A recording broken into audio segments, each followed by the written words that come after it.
Fluoride in water is supposed to fight tooth decay, but could it also cause cancer? It's a controversial question. Now Harvard University is actually caught up in the debate with serious allegations that an Ivy League professor may be covering up the truth.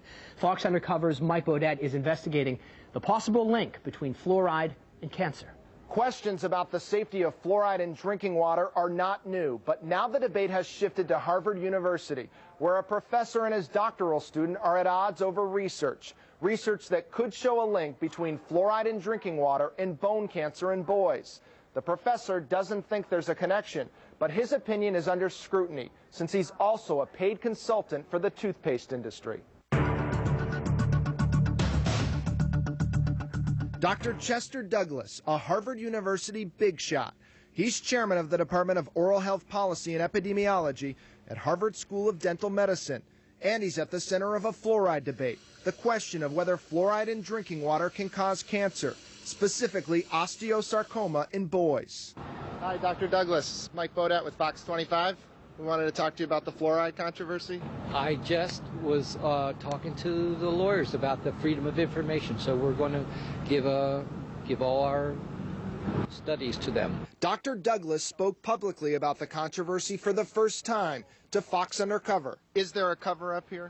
This report from Harvard Medical School will answer that question. The dispute erupted last year when the Washington-based Environmental Working Group raised serious allegations, accusing Dr. Douglas of possibly covering up the link between fluoridated water and cancer. The question is very simple.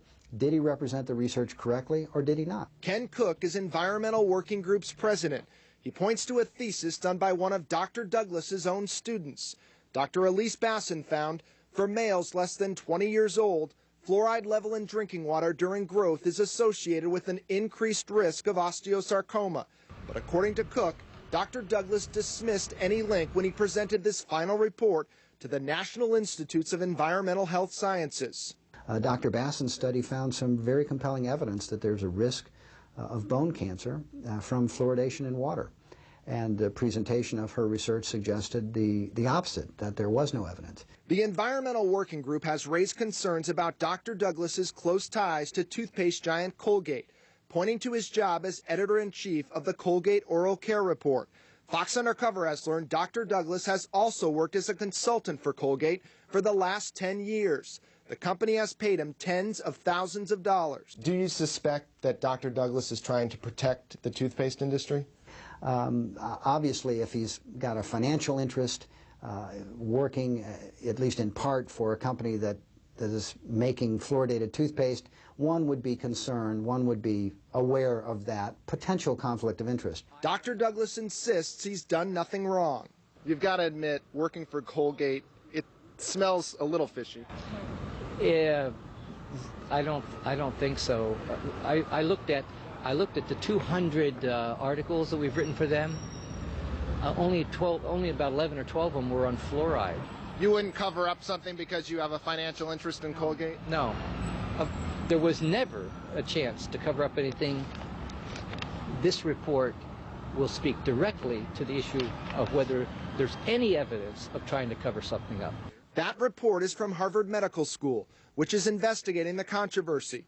Dr. Douglas says the report is still in draft form and would not show it to us. As for Dr. Bassin's thesis, which showed a link between fluoridated water and cancer in boys, she did a good job. She had a good group of people advising her, and it's a nice analysis. No, there's nothing wrong with that analysis. The question is, it's a subgroup.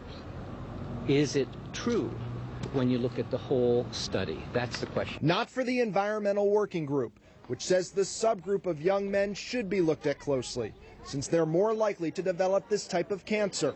So why weren't Dr. Bassin's findings included in that final report from Dr. Douglas to the government? They got a final report. The truth is, it wasn't the final report.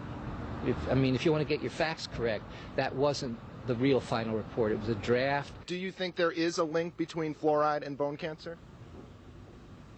In the whole study, my best guess is I don't think we're going to see an association. It seems like somebody was trying to cover up or alter the findings or keep it quiet. Tony Valentine is watching the controversy closely. It's personal. His son Seth died 20 years ago after a painful battle with osteosarcoma. This is a picture of Seth and his younger brother, Zachary, just before we found out that he had the bone cancer. He was as healthy as any normal American kid. Seth grew up in Dedham, one of 137 communities in Massachusetts that adds fluoride to the water. Valentine says he wants to know more about any connection between fluoridated water and cancer. What do you think about this possible link? When I first heard that, I was kind of shocked, because I knew that we used the Dedham water and I knew there was fluoride in it. Valentine says even the suggestion of a link is disturbing. I don't think one kid's life is worth having a mouthful of pearly white teeth. Dr. Bassin declined to be interviewed, but she's standing by her work and tells Fox Undercover a paper based on her thesis will soon be published in the Journal of Cancer Causes and Control. Dr. Douglas says his full study on the possible link between fluoridated water and cancer should come out later this year. A Harvard spokesman tells us its investigation is ongoing, but added the university does not believe there is any conflict with Dr. Douglas working for Colgate. This as the federal government continues its own investigation. I'm Mike Beaudet for Fox Undercover.